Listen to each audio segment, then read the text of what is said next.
हरीशभाऊ पिंपळे यांना चौथ्यांदा निवडून आणण्यासाठी मूर्तिजापूर आणि बार्शी टाकळी तालुक्यातून जोरदार प्रयत्न। मूर्तिजापूर विधानसभा मतदारसंघातून भाजपाचे हरीशभाऊ पिंपळे यांना चौथ्यांदा निवडून आणण्यासाठी मूर्तिजापूर आणि बार्शी टाकळी तालुक्यातील मतदारांनी मोठे शर्थीचे प्रयत्न चालवले। भाऊंचे कार्यकर्ते हे दररोज गावागावात भेटी देत असून शहरात कॉर्नर सभा घेऊन भाजपच्या या उमेदवाराला प्रचंड मतांनी विजयी करावे असं आवाहन करत आहेत।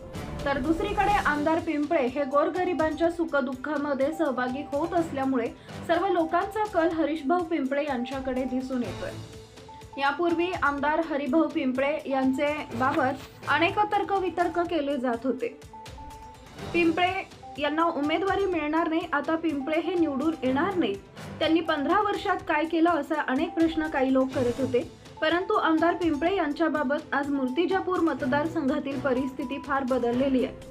विरोधक सुद्धा दबक्या आवाजाने बोलत आहेत की यंदा हरीशभाऊ पिंपळे यांच्याशिवाय पर्याय नाही, त्यांनाच यावी सुद्धा आपल्याला काढावं लागणार आहे असा जो मतदार बोलत आहे। त्यामुळे पिंपळे हे या मतदारसंघातून चौथ्यांदा विजयी होणार असल्याचा संकेत आहे।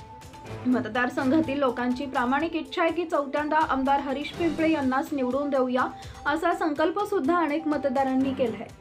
या मतदारसंघात एकंदरीत चौरंगी लढत असली तरी या मतदारसंघातील विरोधक आणि जागरूक मतदार आता चौथ्या टर्मला सुद्धा पिंपळे यांनाच काढावं लागणार आहे अशी चर्चा करत आहेत। त्यामुळे मूर्तिजापूर विधानसभा मतदारसंघातून भाजपाचे पिंपळे यांचा विजय सुनिश्चित असल्याचं सध्याचं चित्र आहे। हरीशभाऊ पिंपळे यांचे कार्यकर्ते रायसिंग राठोड जिल्हा परिषद सदस्य, राधेश्याम खरतडे पंचायत समिती सदस्य, विजय पाटील ठाकरे, राम पाटील अंबेकर, तुषार पाटील वानखडे, रावसाहेब अंबेकर, किशोर अंबेकर इत्यादी कार्यकर्त्यांनी जनुना सर्कलमध्ये घरोघरी जाऊन आमदार पिंपळे यांचा प्रचार केला आणि पिंपळे यांनाच निवडून आणण्याचा सर्वांनी निर्धार केला। त्यामुळे विरोधकांची बीपी शुगर वाढलेली दिसत आहे। प्रतिनिधी प्रदीप गावडे, अकोला, धुमाकूळ, महाराष्ट्र न्यूज, जिल्हा प्रतिनिधि।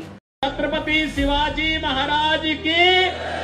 छत्रपति शिवाजी महाराज को समय कितना संघर्ष करना पड़ा था, एक एक व्यक्ति को जोड़ना पड़ा था, एक एक व्यक्ति को अपने साथ खड़ा करना पड़ा था, एक एक नागरिक को जाति के नाम पर नहीं, क्षेत्र के नाम पर नहीं, भाषा के नाम पर नहीं, उन्होंने महाराष्ट्र से लेकर के कर्नाटक तक और महाराष्ट्र से लेकर के उत्तर प्रदेश और भारत के तमाम अन्य क्षेत्रों तक उस समय उन्होंने औरंगजेब की सत्ता को चुनौती देते हुए हिंदवी स्वराज के लिए सभी हिंदू राजाओं को एकत्र करने का काम किया था।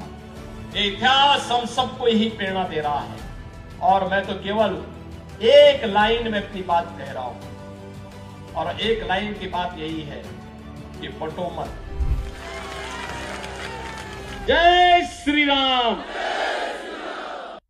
आपल्या परिसरातील ताज्या आणि महत्त्वाच्या बातम्या पाहण्यासाठी आजच आपल्या धुमाकूळ महाराष्ट्र न्यूजला YouTube वर सबस्क्राइब करा आणि बेल आयकॉन प्रेस करा।